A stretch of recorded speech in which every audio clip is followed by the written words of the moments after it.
Okay, ladies and gentlemen, we are now on part 3 of the latest Epstein file release. And this one is even more shocking than the first and the second. More people are being named. And in particular, in this segment, we are also going to dive into some of this intelligence aspect of Jeffrey Epstein and who he really was. I want to start off by telling you once again, if you have any heroes or idols, to put that aside for just a moment as we get into this segment, because you may be disappointed at some of the people that you see. So let's get started with this interview, which has mysteriously resurfaced since this latest Epstein drop, an interview of Steve Bannon interviewing Jeffrey Epstein. Now, the full interview is available on X for as long as it lasts there. I believe Dropsite also uploaded this interview to their YouTube, the full one. But there's a couple of areas here that I want to focus on. The first one here, this conversation that Jeffrey Epstein has about JP Morgan. JP Morgan, let's go ahead and get into this here. Important people in the world. And here you are in solitary confinement. You got to make a collect call to somebody. Did it strike you at the time how all the threads of your life had come together and put you in a position, or you had put yourself in that position? No. So it never struck you when you had to make one collect call, one of your 50% of your collect calls that day, you call the president or the head of the CEO of Bear Stearns, the biggest financial event in your life is taking place, of which one, every important person in the world would be seeking your opinion. Number two would be a once in a lifetime opportunity to apply your craft. Number three, it would be a once in a lifetime opportunity to make money if you were smart, and obviously you're smart. You're telling me here, truthfully, that it never hit you at all of how you'd ended up in a place where you had to make a collect phone call from a jail cell that was 6x9 with a steel bed and your food being passed into a slot. Now, this is the last interview that Jeffrey Epstein had before he allegedly died. And what's interesting to me is you do have to remember that Steve Bannon did have a relationship with Jeffrey Epstein. Even after all of the allegations, even after the conviction, he had this relationship with him. A lot of people don't call Steve Bannon out on this, and they should. But it was interesting to me because I saw the full interview yesterday. The way that Steve Bannon tried to, I guess, in some way rehabilitate this guy during this interview, talking about telling him he's so smart and you're such a smart, brilliant person and yada, yada. It was just insane at that point in time that Steve Bannon just basically tried to rehabilitate Jeffrey Epstein during this interview. I found it absolutely disgusting. That's why I can only do so much of this interview on here, because it made me sick to my stomach to even see. But listen to who he made a phone call to. The question you want to ask is, who was the other call to? Okay. Who was the other call to? The other call was to my friend at JP Morgan, who was then, I didn't know at the time, trying to buy Bear Stearns. So at one point, I had two phones. It was difficult because they're afraid people are going to hang themselves with the phone cord. So they don't actually come together and they're pretty short. So I was actually going between two phones talking to Bear Stearns and JP Morgan at the same time. So I found it amusing. So this part here is very important because the CEO of JP Morgan is Jamie Dimon. Jamie Dimon said that he didn't know Jeffrey Epstein. So who else was Jeffrey Epstein talking to at JP Morgan? I think he was talking to Jamie. All right. So this is very damning. It reveals a lot. People have been running cover for quite some time, ladies and gents. And you'll even see it here. Thank you to Finance Lot. No wonder this interview was never released. Jeffrey Epstein claims he was on the phone with Alan Schwartz and Jess Staley of JP Morgan during the 2008 Bear Stearns collapse while he was in jail for sex crimes. In 2023, Jamie Dimon testified under oath that he never knew Jeffrey Epstein. Yeah, I find that hard to believe. So it says here that he was speaking to Alan and Jess Staley, but I find that hard to believe that Jamie Dimon never knew him. We're going to go on to the next part here, where he brings up this issue about the '08 housing crisis. You guys need to hear this as well. Watch who he blames for this. Listen. The real enemy of the finance system was Bill Clinton. And if you ask me what and who caused the financial crisis, I would tell you it was Bill Clinton. Because of what Bob Rubin and he did to the deregulate the financial system? No. Because as of the last time we had our 60-minute interview, you talked to me about home ownership. And you asked me whether everyone should own a home. And I told you, no, it's too risky. So the financial collapse of 2008 is because of hardworking African Americans, Hispanics, and whites who wanted to have a ownership stake in the society that all rests on their shoulders. They're the culprits. No, not at all. Okay, then I didn't say they were the culprits. I was pretty clear it was Bill Clinton. Let me pause here for a second. Does everybody see what Jeffrey Epstein did? He doesn't think that everyone should own a home because he says it's too risky. However, if you were to ask him, especially at that time, if you were to ask him, should all Israelis own a home? He would say yes. So do you see the mentality, the supremacy mentality? You're going to see more of that in this discussion. This idea that, well, no, in America, everybody shouldn't own a home, but this belief that all Israelis should own a home. And if he didn't believe that, because here's the thing, they take homes from Palestinians in the West Bank. So do you see the supremacy, the ideology, that type of mentality that we should all own a home, but when it comes to the U.S., no. Let's continue on. Okay. Why was it Bill Clinton? Because Bill Clinton wanted to get votes from those people. And he sold them the idea that instead of renting in a house, and historically the values of houses have gone up, and he said, you guys in these local communities who haven't been able to afford a house before, I'm going to show you a way. I'm going to give you a way, because I'm sure I'll get your vote, that you can own a house, because I want your vote. So what we're going to do is I'm going to let you buy a house, Mr. Bannon, when you really, you're right on the border, maybe, or not even on the border. Your credit is not good. Okay, let's be honest. And it's not my fault. It's not Bill Clinton's fault. But if whatever happens, at the moment your credit score or whatever it is, your credit's not good. Now, normally, you come to me and want to borrow money. I'm a bank. And I say, I'm sorry, Mr. Bannon, I can't lend you money because your credit score is not up to where it needs to be. Hopefully, if you work harder and clean up some of your problems, it will be.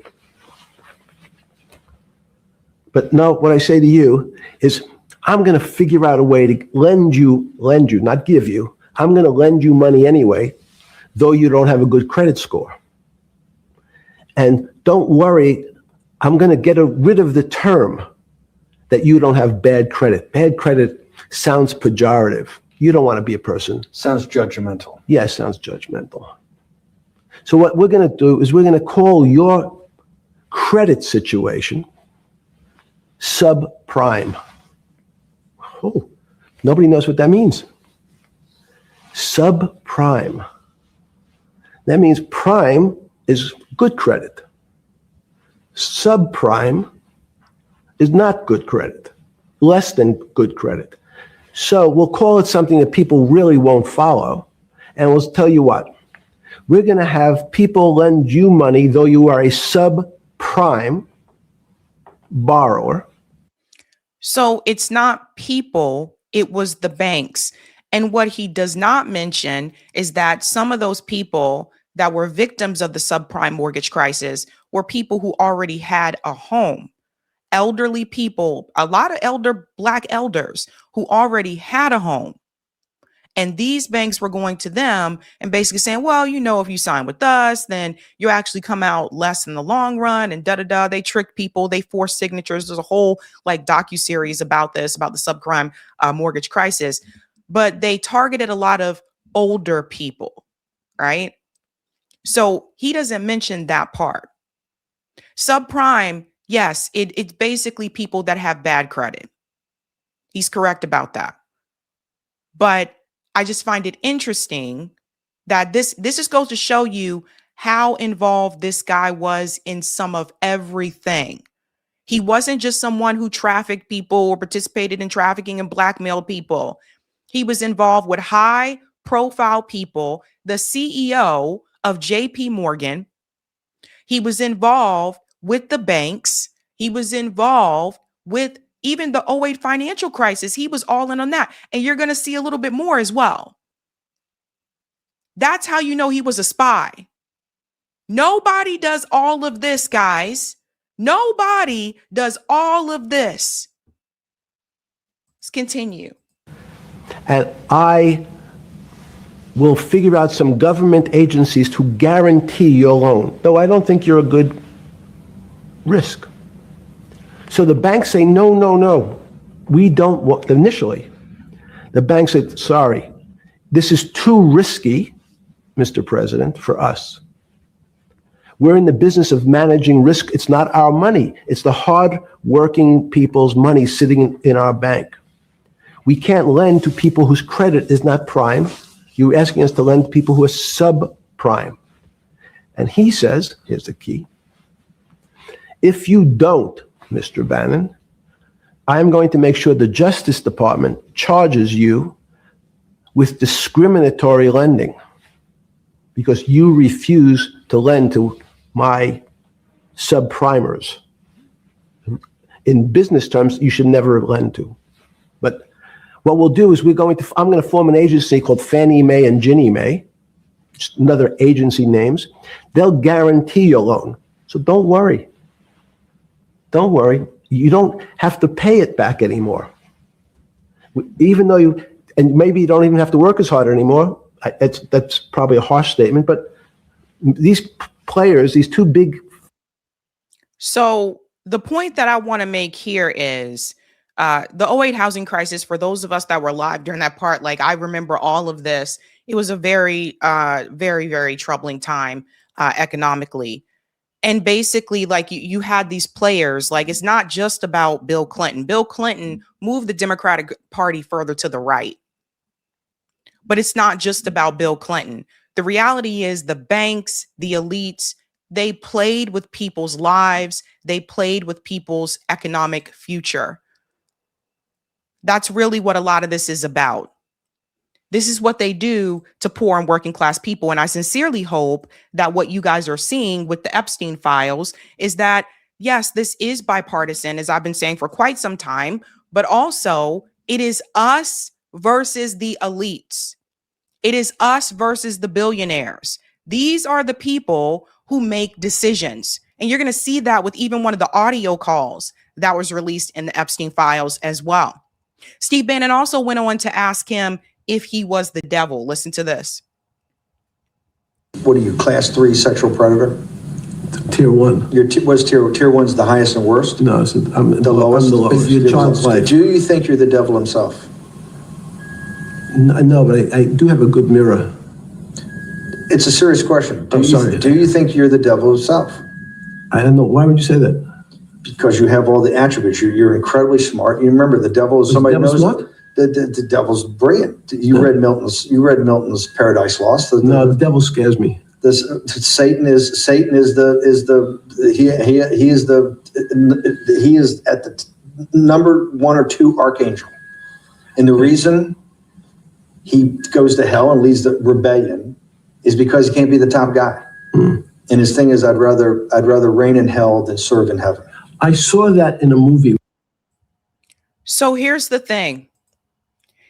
In the Bible, the devil is very smart, very conniving. The devil is known throughout the Bible to trick people. The devil is known for trickery. The devil can be seen as someone that is very charismatic, charming, known for tricking people.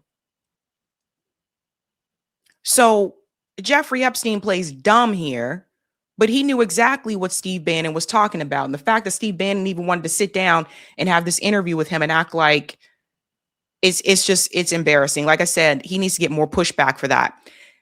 To show you what I'm talking about who is really running things, the leaked audio from Jeffrey Epstein and Ehud Barak. Ehud Barak is the former prime minister of Israel. He is the one that Virginia Giuffre said violently assaulted her, and she begged Jeffrey Epstein not to send her back to him again because she thought she was going to die. That's who Ehud Barak is. So shout out to Mike Benz who captured this. I'm utterly blown away by this new audio in the Epstein files. It shows the secret conversation you fear every high-level government official might have with an outside fixer to hook them up the moment they leave government to enter the private sector. Here, Jeffrey Epstein teaches Ehud Barak while he is still Minister of Defense in Israel, but on his way out, how to make millions of dollars in the private sector by first compiling a list of people who owe him favors from his 40 years in government. So this is from the Justice Department files here. Listen to this. Strap in because you are about to get a level of access we may never get again. This is an incredible audio file on justice.gov. I'll put the source link below. I'm at the 210 mark. I'm just going to play this full exchange between Jeffrey Epstein and Ehud Barak. For context, now I found this from a clip that Ryan Grimm posted. He deduced that this was a February 2013 meeting between Larry Summers, Ehud Barak, and Jeffrey Epstein. For context, Ehud Barak was the head of Israeli military intelligence from 1983 to 1985. Then he became the prime minister of Israel at the same time that Bill Clinton was the president of the United States. Then he became the basically their version of the head of the Pentagon, the defense minister. He left that position in March 2013, and this is February 2013, 1 month before he leaves government office. Now, this is important because what you are about to see is a conversation between the outside fixer, Jeffrey Epstein, and the still head of Israeli military as he transitions to the private sector, and the conversations about how to create your own private business and how Jeffrey Epstein shapes this. Listening to this conversation, I think, will give you a very deep understanding of the role that Epstein plays in mediating the lucrative success of private careers for formerly government officials. Hey, so what Tom asked me this morning, Tom appears to be Tom Pritzker, who is the chairman of the Pritzker Foundation. He's the head of the Hyatt hotel chain. His brother is J.B. Pritzker, the governor of Illinois. Yes, J.B. Pritzker's brother. So keep that in mind. I see people wanting to cheer him on for president 2028. He told you at Davos was he thought you should make a list of his words, not was. Mentally, he said, yes, but who has IOUs to you? Is that who's out of the people in the past who you think you're close to? He said he really wanted you to make this list of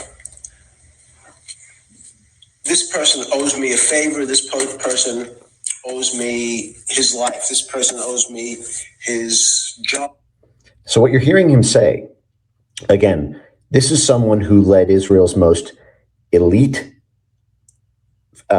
covert commando unit and then became head of Israeli military intelligence, then became the head of the country, and then became the head of its military, and is now going out on his own at the age of 71 to try to make money to convert what was government power into personal financial power. Now, It appears that Epstein played this role in the United States with CIA Director Bill Burns. It appears that he played this role in the UK. It's probably likely that he played this role with the Saudis as well.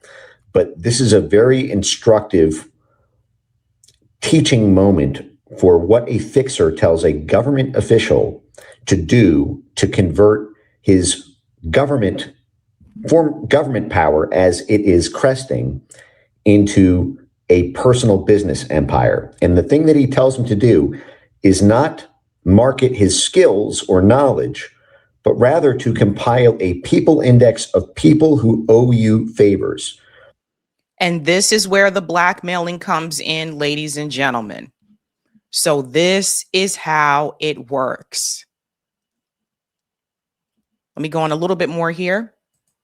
People who owe you their lives. As I've said time and time again for a decade, but publicly here on this platform for 3 years now, this is the way it works everywhere.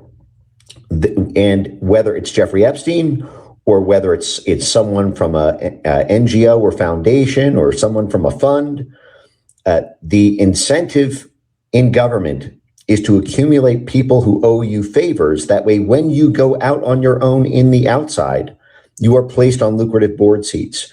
You get funding from the foundations and philanthropies. You get startup capital.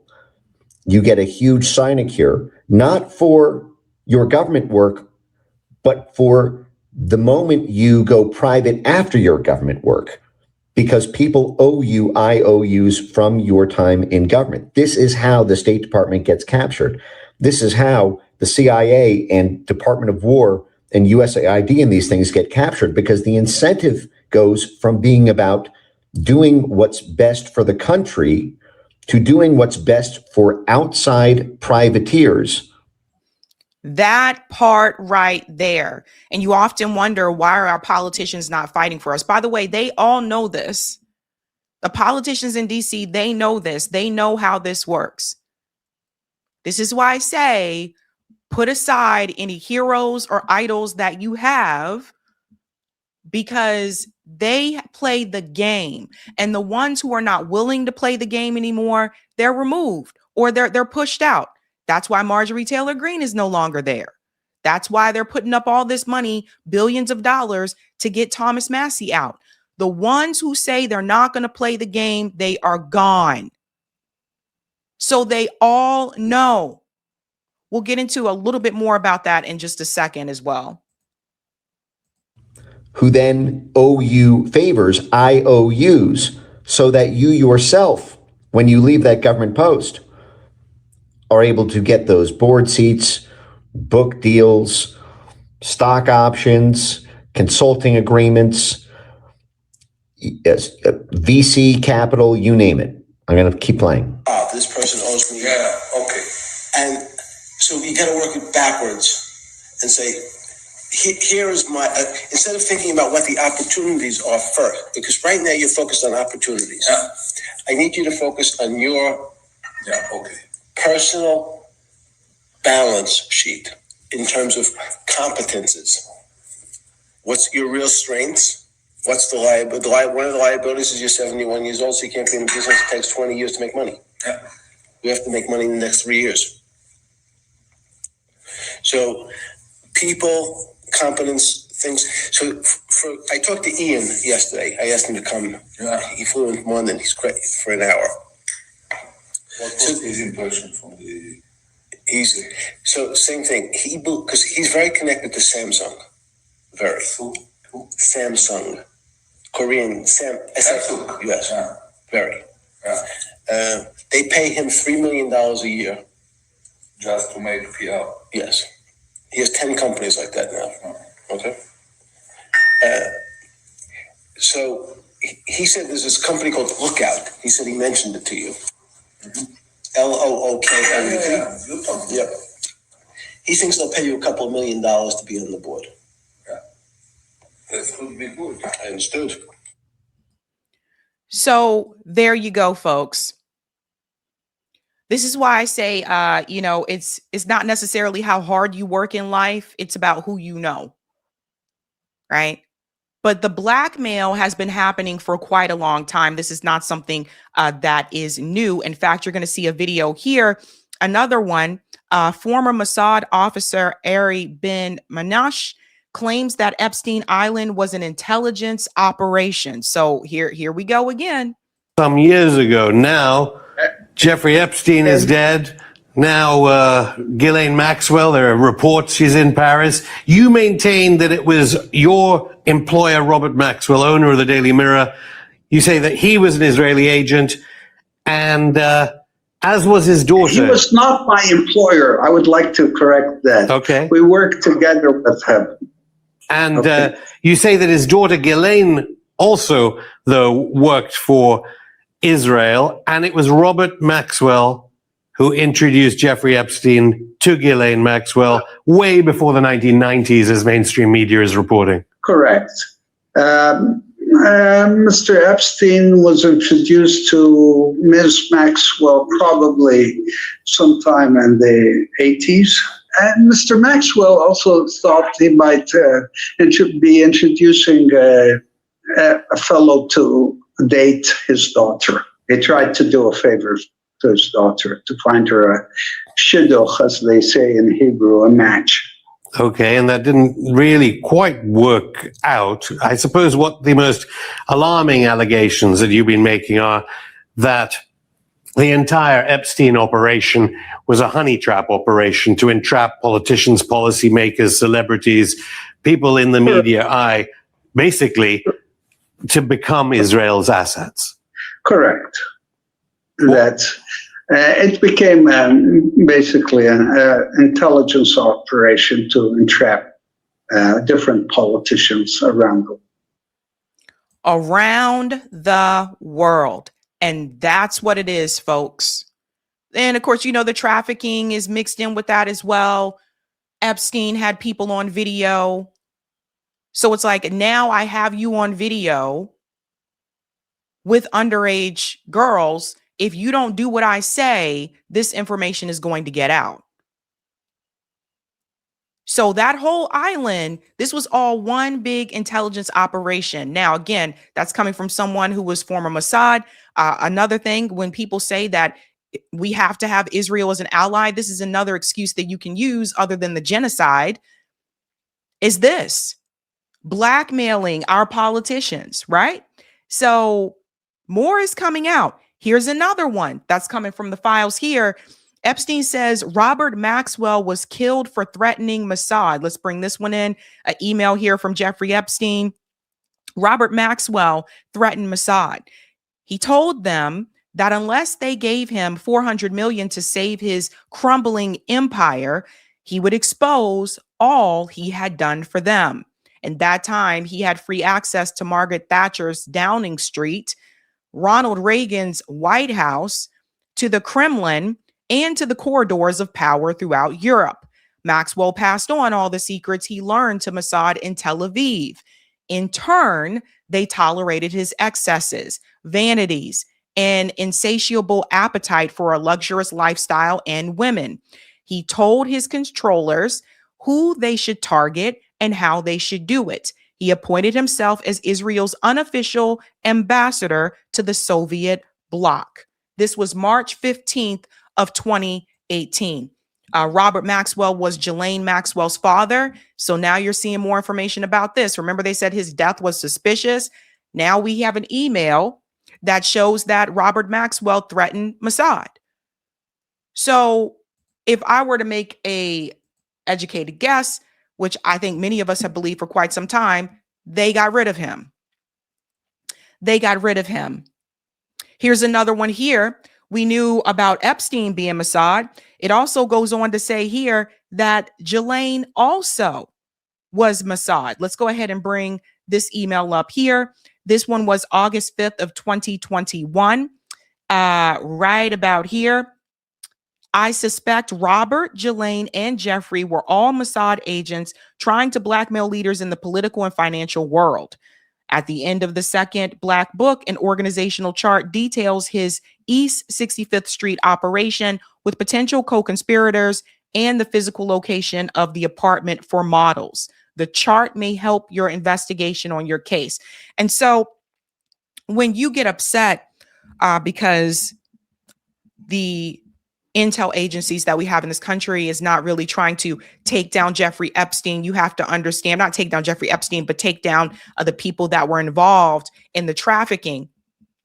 What you have to understand is that going after those people means going after Israel. And that's why nothing is happening. These people were spies. And as much as they try to fearmonger you about China and Russia, think about this for a second.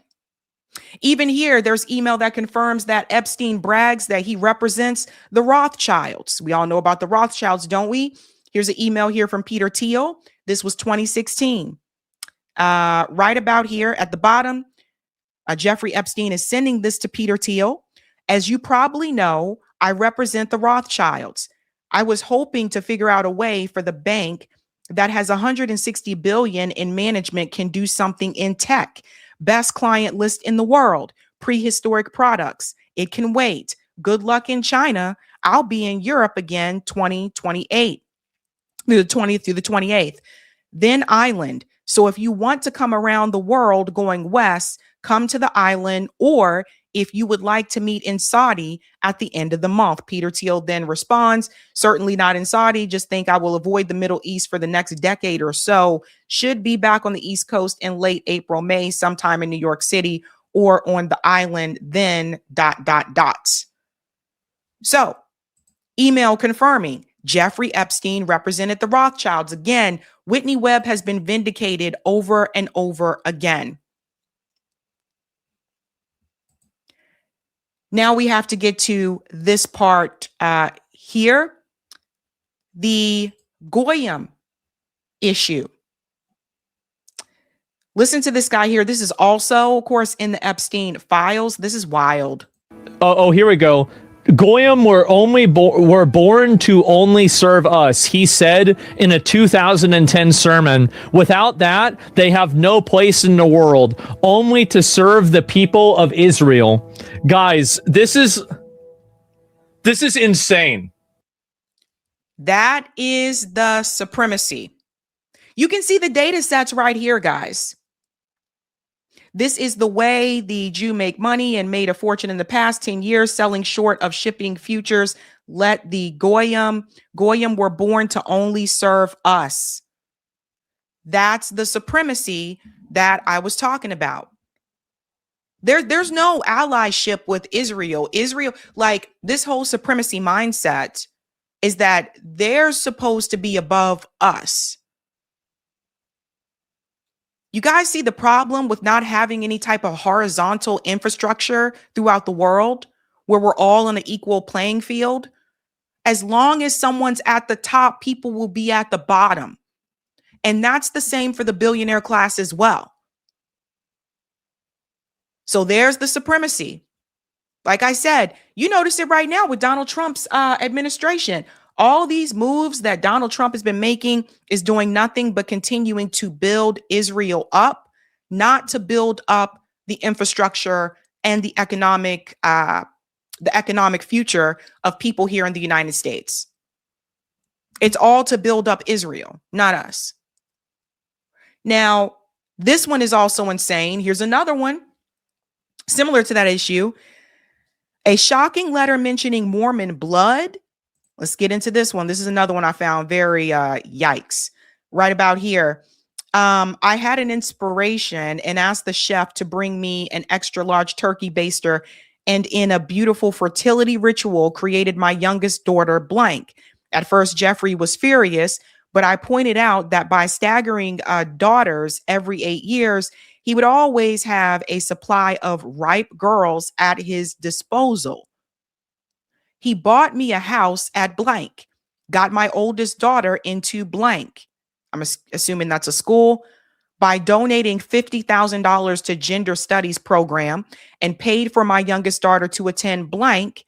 And all she had to do was send him a pint of Mormon blood every week. These people are sick. These people are sick. All these people for years that have said there are these rituals that are happening, they don't sound so crazy now, do they?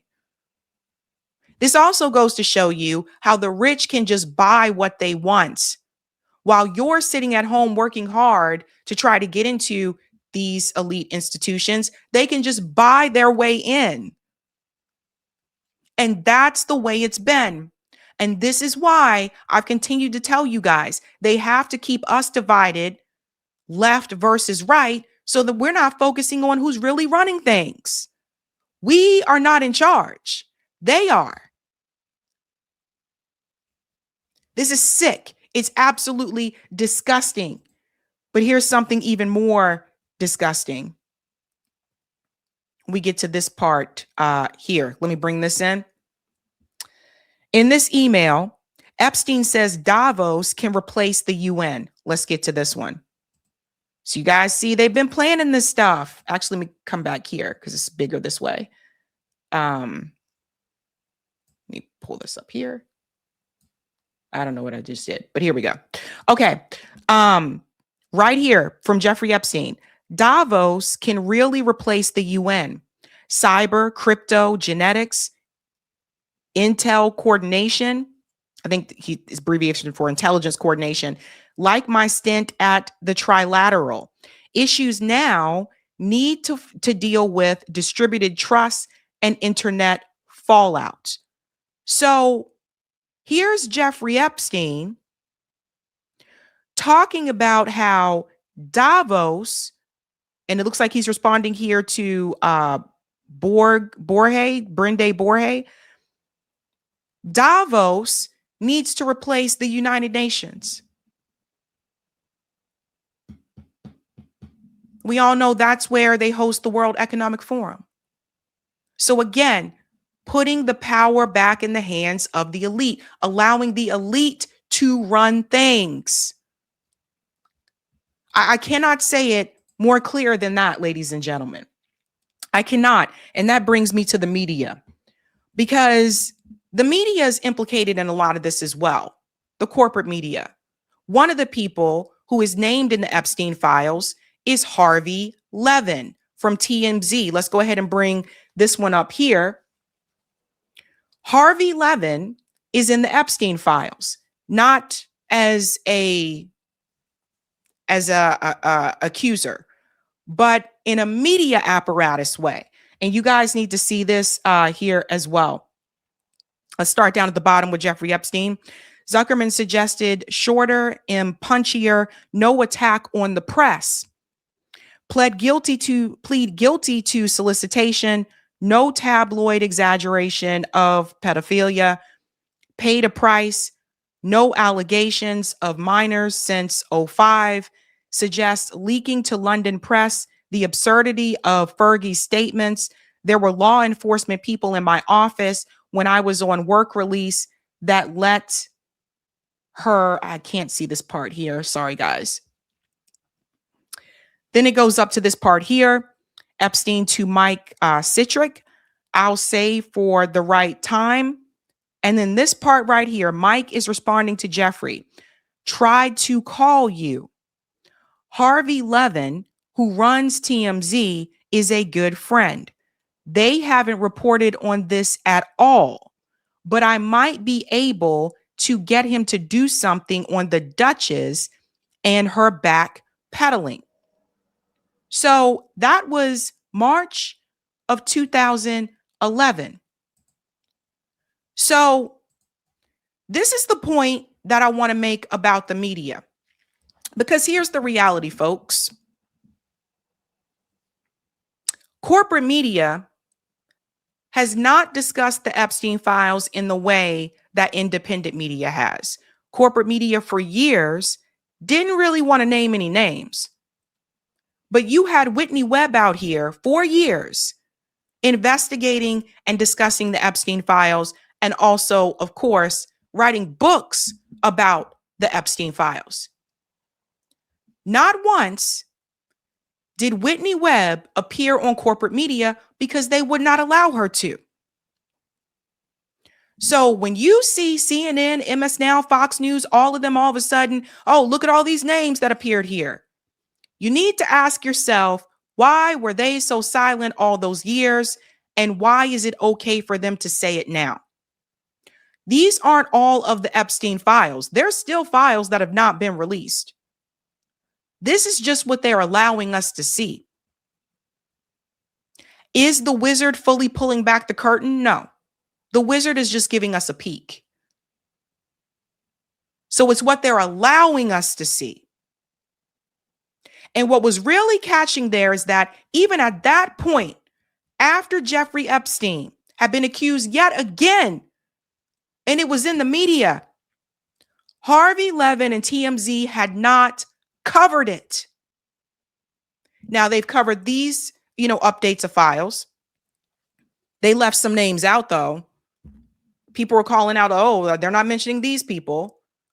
But what it goes to show you is that Jeffrey Epstein and billionaires in general, how they can control the media, how they can make a phone call and say, don't run that story, or say this instead.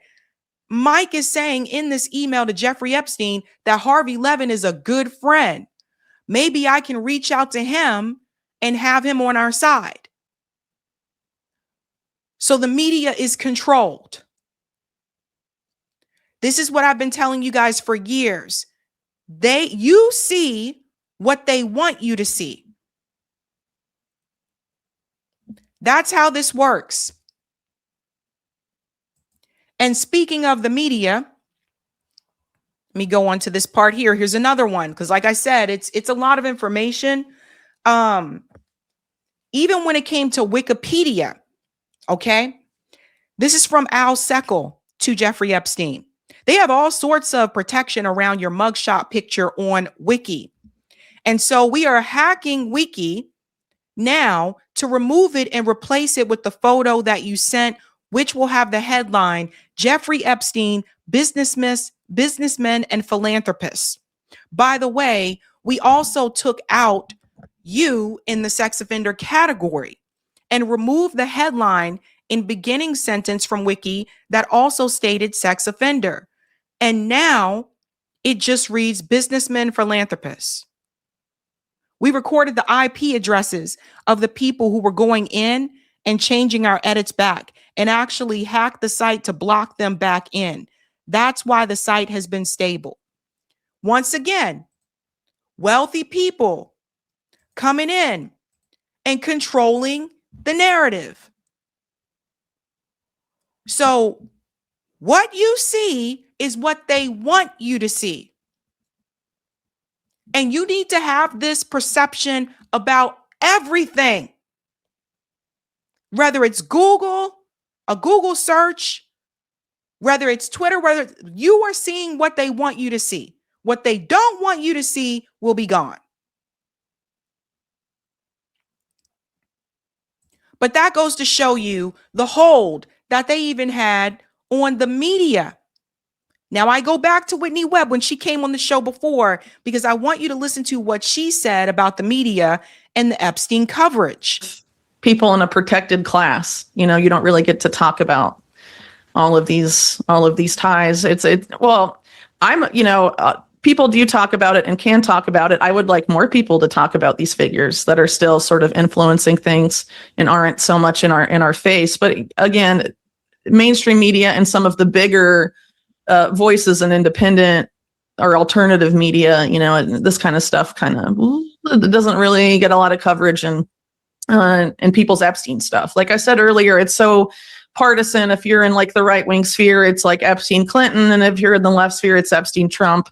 It can get a little crazy at times and make it hard to understand sort of the broader significance of what's going on. And I think that was also true to an extent with some of the coverage of Diddy as well, because with these types of activities and accusations, people tend to focus on the salaciousness almost exclusively, and not kind of the broader significance of what those salacious activities may have been in service to.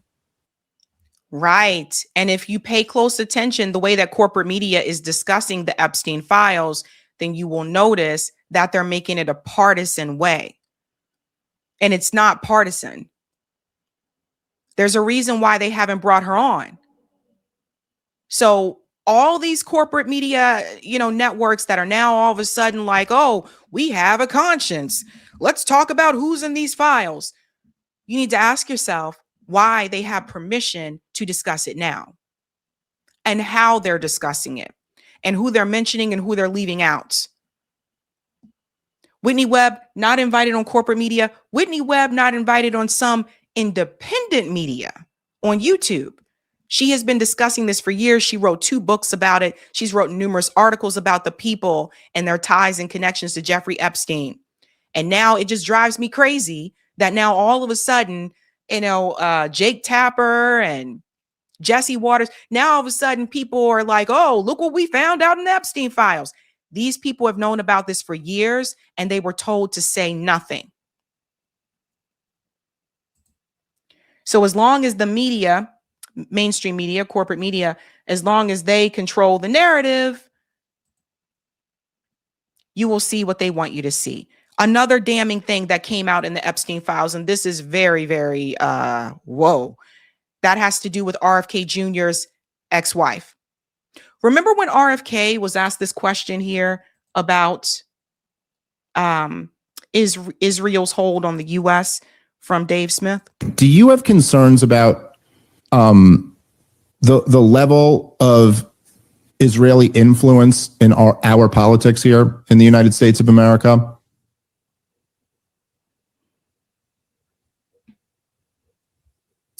I don't know. I mean, I don't know. I'm not a politician in political office, so I don't see much of that. Yeah, I think we all remember when RFK Jr. was running for president, that long pause that he had there. And I was like, dude, this guy is totally captured, right? That's important now. One of the emails that was released in the Epstein files has to do with Mary Kennedy. Now, this is RFK Jr.'s ex-wife. Shout out to Midas Touch, who they've been really on this as well. Let me go ahead and bring up that email here. So we're just going in order here. This is crazy shit, man. Actually, let me make sure I go back so we can get it from, oh, that's the Daily News one. Yeah.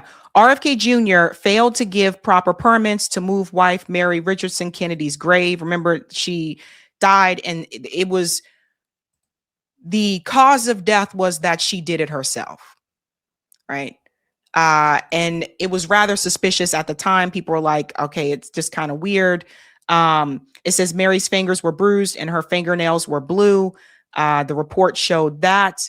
It goes on to say, I reached out to Asher just to be sure I was interpreting these technical but potentially heartbreaking details correctly. And they were even at that time suspicious about the way that she had she died. So this part here, let me go back, just make sure I'm going to the right one. June 30th, 2014. I gave you permission to kill him. He is apparently with Olga. He lied to you and he lied to me. Jeffrey Epstein responds, whoops. Response to Jeffrey, no one will lie to you and get away with it from me. No one. Whoops is correct. Here's another one from Eba Dubin. Mary Kennedy found dead in her backyard. Jeffrey Epstein response, whoops. Whoops. So did Jeffrey Epstein, did Mossad kill RFK Jr.'s wife, ex-wife? That would explain some things. There's more. I'm telling you, it's wild. Professor here at American University Former U.S. ambassador to Mexico, Earl Anthony Wayne, apparently assaulted and impregnated an 11-year-old girl. This guy here, he's being accused. Here's the email here. The president of Mexico is keenly aware of our case against Marcinko and other U.S. officials. We get to the part about the ambassador. You may want to question the ex-U.S. ambassador to Mexico, Mr. Earl Anthony Wayne, about his involvement with an underage girl when he attended and was arrested by the federal police. We believe Marcinko and Epstein were involved organizing this party, and it was held at Juarez, Mexico in 2014 at a U.S. consulate-controlled housing facility. Ask him how he knows Richard Marcinko. He was sentenced in Mexico in 2017 to a life sentence for impregnating an 11-year-old girl. Her son's DNA matches Wayne's 100%, but he is allowing an ex-U.S. Marine to stand in his place to serve his sentence in Mexico. Woo! Yeah, that guy, Earl Wayne, who is now, by the way, he has gone on to apparently remove his account. Something went wrong. Try again. He's a professor at American University in D.C. These people are everywhere. Let's go into another one here. Ron DeSantis. Ron DeSantis is mentioned. Nancy Mace is mentioned. Again, from the Justice Department site here. Let's go right to here. In 2008, my boss said to me, the FBI is on the phone. Did you see James Bulger kidnap a child? I said I did. That night, I was assaulted by Ron DeSantis. I woke up naked on the floor, tied and beaten while James Bulger stood there with a gun. Then Ron DeSantis came in and assaulted me. We have to use different language here because we're on YouTube. He said, by the time I remember him doing this, I'll be locked up as a psychopath. Then a woman came in and faked sex with me, and that woman is Nancy Mace. James Bulger said he was going to put it on, I guess, some type of porn site. I couldn't remember this. This was my punishment for telling. I'm not a psychopath, nor am I a predator. I'm a victim of assault. These FBI agents, I got sold to be assaulted and never asked for this in my life. Now, for people wondering about Ron DeSantis, honestly, I don't think you should be surprised if this is true. Ron DeSantis was a part of the torture camps in Guantanamo Bay. Abby Martin's Empire Files revealed this, I think it was about 2 years ago. Ron DeSantis was torturing people in Guantanamo Bay, and he was smiling while he was doing it. He's a sick son of a bitch. Don't let him fool you. So I actually wouldn't be surprised by that one. We have a little bit more to go on here. Harvard professor Martin Novak, he was asked about a captured woman or girl. You see, these people are all around in elite spaces. From Martin wrote, our spy was captured after completing her mission. He sent this to Jeffrey Epstein. Jesus Christ. Did you torture her? Jeffrey asked Martin Novak. This guy, again, right over there at Harvard.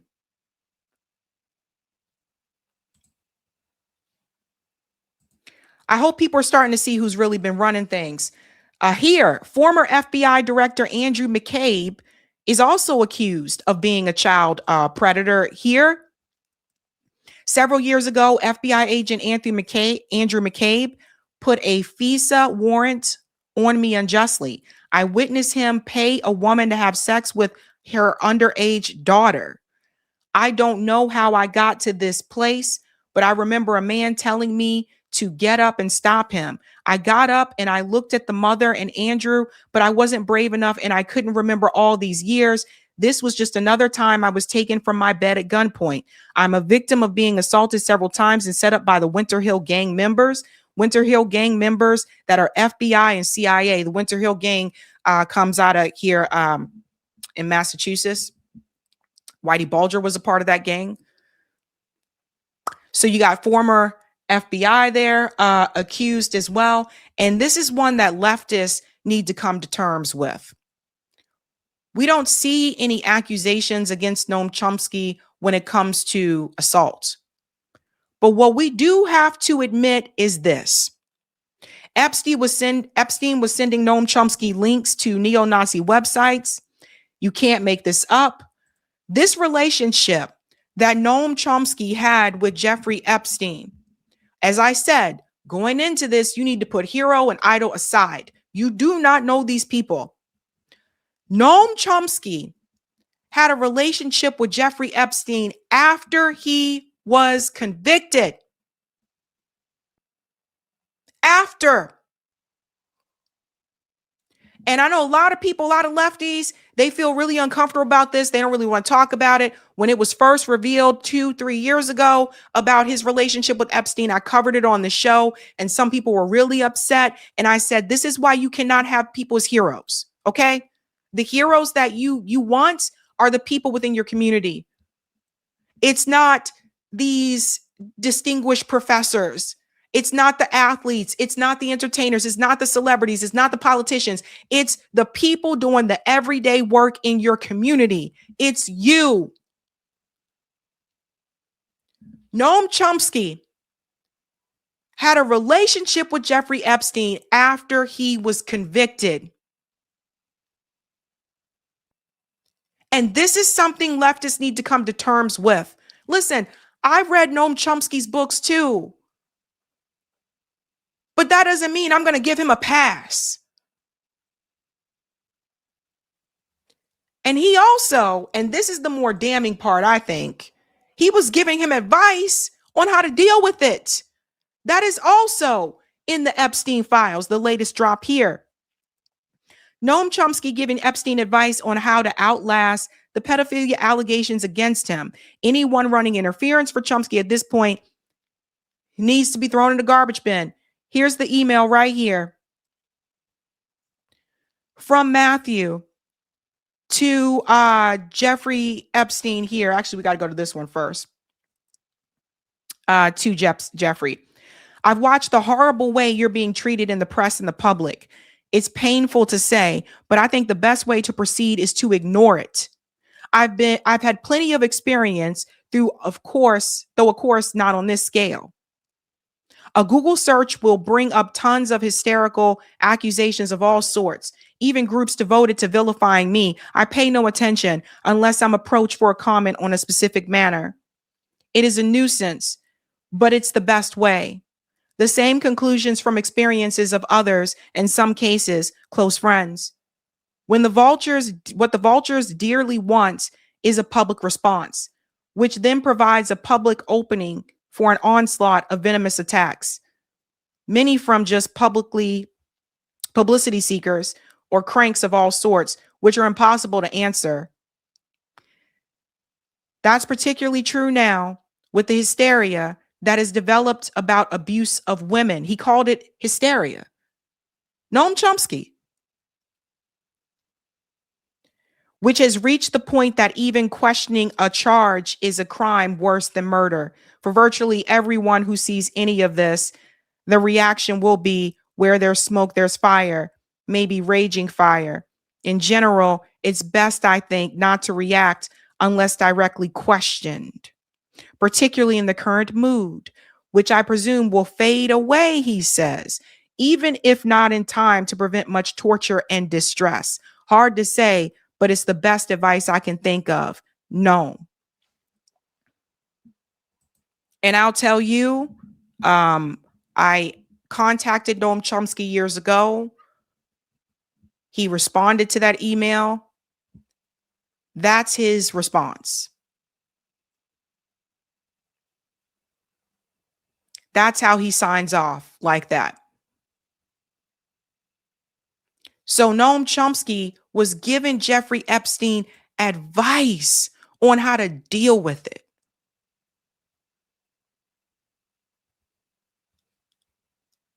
Keep telling you, you can't have these people as heroes. This guy did a really good job of kind of summing things up about who appears in there and how many times. Bill Clinton is on 1,667 pages. Bill Gates is mentioned on 2,638 pages. Elon Musk is mentioned on 1,122 pages. Ron DeSantis is on 95 pages. Jim Jordan is on 72 pages. Lindsey Graham is on 144 pages. JD Vance, 18 pages. Brett Kavanaugh, Supreme Court Justice, is on 47 pages. Chuck Schumer, 59 pages. Just to get all of this information the way that we are and to know that this really is just the tip of the iceberg is honestly just mind-blowing. Now, I know some of you seeing this, you're just like, holy crap, I can't believe all this stuff. But for those of us that have been following this for years, actually, for quite some time, it is not surprising. We don't get this far without the work of Whitney Webb. We don't get this far without Ro Khanna, Marjorie Taylor Greene, and Thomas Massie pushing for this. Notice how many other people didn't join them, by the way. We just don't get this far. We got to give credit where credit's due. We just don't. And these still aren't all the files. So they're just letting us see what they want us to see. We still not seen everything. The wizard has not fully pulled back the curtain. The wizard is just giving us a sneak peek. So if you're shocked by what you're seeing so far, just imagine what you're not seeing. Hey guys, this was a Sabby clip. If you like what you saw, hit that like button and subscribe.